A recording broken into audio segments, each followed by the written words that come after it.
Germany के रोटेन्सबर्ग में रहने वाला ये कंप्यूटर टेक्नीशियन दुनिया के सबसे खतरनाक साइको किलर में से एक माना जाता है। इसकी हैवानियत की कहानी कुछ ऐसी है जिसे सुनकर इंसान की रूह कांप जाए। रोटेनबर्ग के वुस्टफील्ड में रहने वाला ये है आर्मिन। तो चलिए आज क्राइम तक पर बताएं इस सन की किलर की खौफ की कहानी।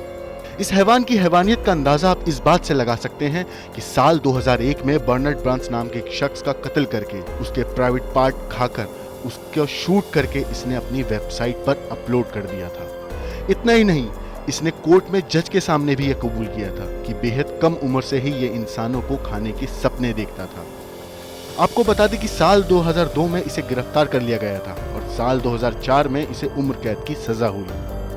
आर्मिन का दावा था कि जिस शख्स को इसने खाया था उसने खुद को कैनिबलिज्म के लिए एक वॉलंटियर के तौर पर उससे संपर्क किया था।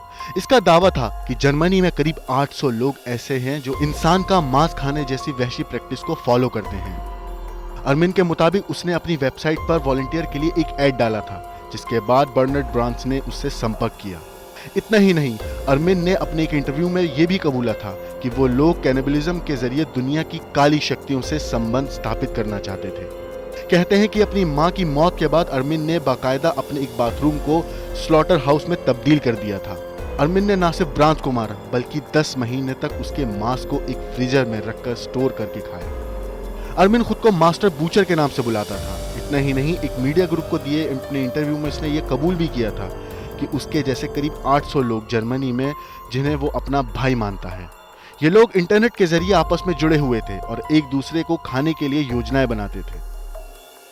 इन लोगों ने एक सोसाइटी भी बनाई थी जो इंसान को खाकर सुपरनेचुरल पावर्स को अपने पास बुलाने की कोशिश करते थे।